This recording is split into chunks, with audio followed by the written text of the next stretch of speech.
Ah les gars, moi je vous jure, Marvel, c'est trop mon truc. Après je m'y connais pas, je suis pas le plus pointillé ou quoi, mais j'aime trop. On peut pas tuer Deadpool. Si, tu peux tuer Deadpool.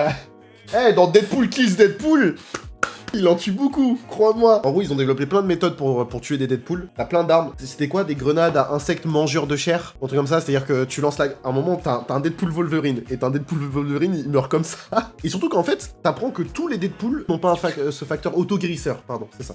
Et à un moment, il jette juste une grenade dessus et ça m'a tué parce que tu le vois, il disparaît en 2 secondes. Ah mais franchement, c'est trash, hein. Genre là, tu vois, par exemple, il a explosé quelqu'un. Il a explosé un des Deadpool. Et franchement, c'est... c'est trash, ça me tue. Voilà. C'est exactement cette planche-là. Donc en gros, t'as un Wolverine Pool. Et en gros, ils ont des grenades. Donc c'est ça, là, c'est la grenade que vous avez là. Et en gros, une grenade qui contient des insectes dévoreurs de chair. Ce qui fait qu'à la fin, bah, ta chair, elle se régénère pas du tout. Si tu dépouilles un Deadpool de toutes ses cellules, il ne se régénère pas. C'est juste dans les films qu'il est invisible. Invincible.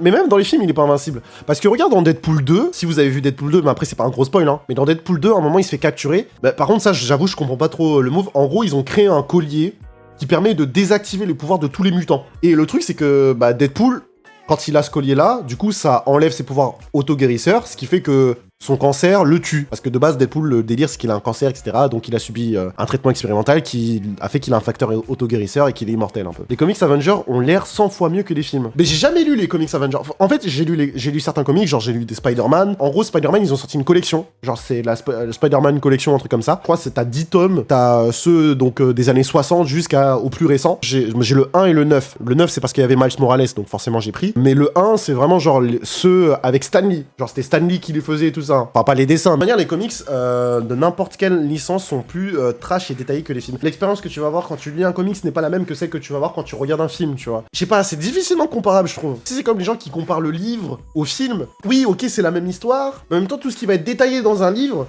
bah, à l'écran, ne mettra qu'une seconde à être vu, tu vois ce que je veux dire? Genre les détails qu'il y a pour décrire un oiseau ou un chapeau, t'as pas besoin de passer 30 ans à détailler le chapeau puisque tu le vois juste, tu vois ce que je veux dire? Parce qu'après, tu vois, le MCU prennent des libertés vis-à-vis des comics. C'est-à-dire que c'est pas des adaptations pures de comics. Genre t'as des trucs qui sont pas exactement comme dans les comics ou qui reprennent un bout de ce comics-là et un bout d'un autre comics. C'est difficile de comparer directement, tu vois. Manga animé, genre c'est vraiment le même truc, tu vois ce que je veux dire? Genre c'est la même histoire à 100%, c'est les mêmes personnages à 100%, c'est exactement la même chose qui se passe à 100%. Parce que c'est une adaptation pure et dure, tu vois. Les films MCU sont pas des adaptations pures et dures. Même chez DC, tu vois, quand tu vois le film The Batman avec Robert Pattinson, bah c'est pas une adaptation d'un comics, mais ça prend des inspirations de plusieurs comics DC pour pouvoir faire le film. L'expérience est très différente, je trouve. C'est difficilement comparable, tu vois. Après, des fois, les studios d'animation prennent des libertés qui n'est pas dans le manga. Bon, après, j'avoue que je regarde pas... J'ai jamais trop eu l'occasion de faire vraiment la comparaison manga-animé. Mais de ce que je vois, c'est que ça suit très souvent exactement les mêmes arcs, les mêmes trucs, etc. En même temps, c'est vraiment une adaptation pure. Là où vraiment, genre, l'arc scénaristique du MCU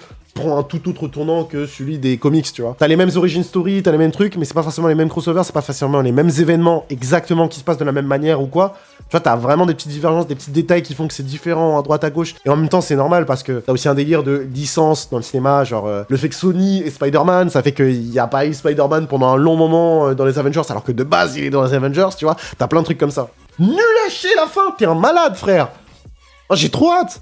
Bon, il y a 2 scènes à la fin qui laissent un peu suspense, mais l'histoire de la série, c'était inexistant. J'ai jamais vu ça. Je suis pas d'accord, frère. Je suis pas d'accord. Comment ça, le voile? J'ai l'impression d'être super raciste. Attends.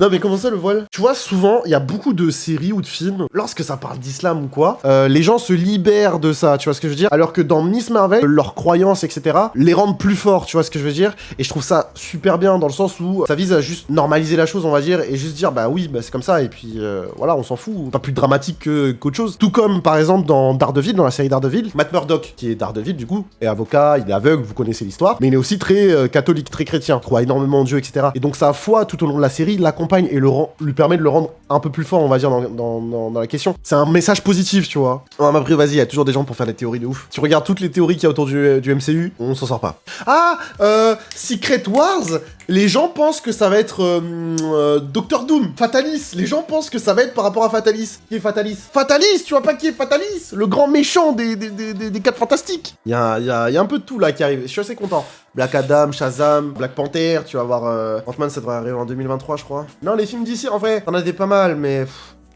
Ils ont du mal d'ici. Je trouve qu'ils sont moins forts dans le sensationnel comme le fait Marvel. Genre Marvel, ils sont très très bons dans le sensationnel, c'est-à-dire par exemple de dire putain tel personnage, on l'a vu dans la série ou on l'a vu dans tel autre film et il revient, c'est ouf, machin truc, nanana. Là où d'ici, eux ils galèrent plus pour ça, tu vois. Par exemple, ils ont fait Justice League, c'était un navet, frère. Ah, le Sheldasque. Merci beaucoup pour le raid, comment ça va? Dans le film Joker, dans le film Batman, c'est des films beaucoup plus lourds. Ils prennent beaucoup plus de temps à s'installer. Une écriture un peu moins théâtrale, on va dire, mais plus une écriture genre vraiment en mode... tu sens qu'on essaie de rentrer dans la psychologie du personnage, tu sens qu'on est... Tu vois, des trucs un peu plus recherchés comme ça, on va dire. C'est quoi le film que t'aimes le moins dans le MCU? Que j'aime le moins, j'hésite entre ça, tu sais, Thor 1 ou Captain America 1. J'hésite un petit peu entre les deux. En vrai, Ant-Man, j'ai plutôt bien aimé, tu vois. Ant-Man, j'ai plutôt bien aimé. Bon, le Gardien de la Galaxie, c'est incroyable. C'est ouf de se dire que c'est un rat qui a sauvé le MCU. Mais c'est vrai que Civil War, c'était cool pour la surprise de voir Black Panther, de voir Spider-Man. Genre, c'était en mode waouh. Surtout que Spider-Man est apparu avant le premier film MCU Spider-Man, tu vois. Donc c'était la surprise. Après, franchement, j'ai grave kiffé Shang-Chi. J'ai grave kiffé Shang-Chi, j'ai grave kiffé Black Panther évidemment. Top 3 Marvel, Black Panther au-dessus, Shang-Chi, et je mettrais un Spider-Man je pense. Soit Spider-Man, soit Captain Marvel, parce que j'ai grave kiffé Captain Marvel aussi. Mais en gros, ce que j'aime bien, c'est que... En fait, dans Shang-Chi, tu retrouves un peu ce côté-là que t'avais aussi dans Black Panther. Tu rentres dans un royaume, tu vois. T'as ce côté-là très royaume, culture très marquée, très traditionnelle, et ce côté-là très séparé du monde, genre isolé du monde. Et ça, j'aime beaucoup parce que tu retrouves aussi dans Shang-Chi, parce que t'as toute cette partie-là où il découvre le royaume, justement, d'où vient son père, etc. Tu vois, tout ce délire-là. Et avec la légende des 10 anneaux, le côté où ils ont combattu, ils ont défendu cette terre, machin truc, tu vois. Et je trouve ça trop bien. S'il vous plaît, ne ramenez pas des Iron Man ou des Captain America. C'est pas grave. Prenez ce qu'il y a, genre Shang-Chi, Mighty Thor, tu vois, genre imagine des combos de ouf, en mode Shang-Chi qui balance ses anneaux, Mighty Thor, boum, qui envoie la foudre sur les anneaux, boum, pouvoir du multiplier, machin, trop bien, tu vois. Ça serait ouf, tu vois, tu peux faire des combos de malade. Mais les Gardiens de la Galaxie, James Gunn, il a annoncé que le 3 serait le dernier. Après, c'est pas pour autant que les personnages vont mourir ou quoi, mais on va voir un peu l'héritage, tu vois, les New Avengers. Donc, c'est-à-dire que tu vas avoir Shang-Chi, tu vas avoir des Ant-Man, tu vas avoir des Spider-Man, tu vas avoir la nouvelle Hawkeye, tu vas avoir Miss Marvel, t'auras Moon Knight peut-être, tu vois. C'est trop bien de se dire ça, t'auras peut-être Moon Knight dans le truc, tu vois. Moi, ça me hype de fou. T'auras sûrement peut-être Blade qui va arriver, puisque Blade a été teasé, machin truc et tout, forcément. Ça a été même confirmé qu'il y aura une série, machin. Et Spider-Man serait le chef de cette équipe. En fait, je sais pas qui va prendre la tête des Avengers. Avant, c'était plutôt Captain America et Tony Stark qui avaient le lead, on va dire. Peut-être que Sam va prendre le relais, mais tu sais, Sam, le new Captain America, peut-être qu'il va prendre le relais. Et encore, les amis, puisqu'il y a les 4 Fantastiques qui vont arriver. Donc à tout moment, ça peut être très bien Reed Richards qui va prendre la tête des Avengers, les gars. Avec les 4 Fantastiques. Vu que c'est l'homme le plus intelligent du monde, tout ça. Tu vois, t'as ce côté-là où c'est un peu un leader charismatique, machin truc. Donc, franchement, mec, ça marcherait bien. Spider-Man, je le verrais bien en chef, car maintenant, il est plus mature que dans les deux... Oui, il venait d'acheter son appartement, il avait plus personne, machin truc, etc. Donc, à mon avis, ça va être un Spider-Man beaucoup plus mature, beaucoup plus endurci. Même les 3 premiers films, il y avait ce côté-là où il était très... Tu sais, un peu... Pas suiveur, mais tu sais, il avait besoin encore de guide. Tu vois, dans le 1... Bah, c'était Tony Stark. Dans le 2, il a vu en Mysterio un leader potentiel, mais après il s'est fait berner forcément. Et il était épaulé par Nick Fury et tout ça, donc il avait besoin de quelqu'un, tu vois, pour le driver, tu vois. Dans le 3, il avait Tobey Maguire et Andrew Garfield pour le driver aussi, tu vois, pour le guider, pour dire ouais, voilà, t'as perdu ta tante. Mais tout ça, mais... Bon, j'ai spoilé, mais ça fait longtemps. Joyeux anniversaire en retard. Bah, ça fait 6 mois quand même. Peut-être me confonds-tu avec quelqu'un, Vanish, je ne sais pas. Mais moi, ça fait 6 mois, hein, c'était il y a longtemps. Donc effectivement, si c'est en retard, c'est très en retard. Spider-Man en chef, je pense que ça serait trop évident. C'est le plus connu de tous les super-héros, je trouve, ça c'est trop simple.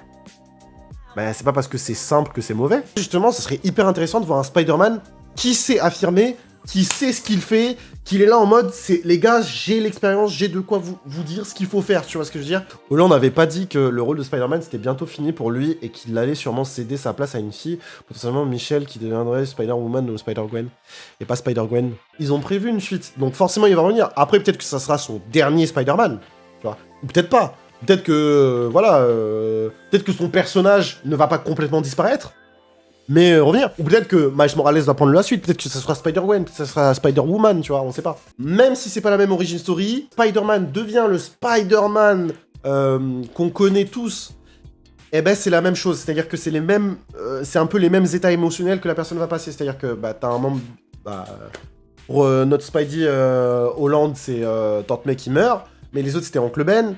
Mais voilà, c'est toujours le même truc émotionnel. Et même encore, j'ai envie de te dire que Spider-Man là, c'est pire, parce que son mentor, Tony Stark, est mort, sa tante est morte, et MJ donc l'amour de sa vie, l'a complètement oublié, ainsi que son meilleur ami. Donc, il a plus personne. Là où encore dans les autres Spider-Man, il y a toujours Tante May qui est là. Tu vois, il y a toujours une attache. Là, on a vraiment un Spider-Man qui est tout seul et qui peut-être, après peut-être va refaire sa vie, etc. Mais qui du moins pour le moment est vraiment tout seul dans sa vie et qui ne peut que compter sur lui. Just good vibes.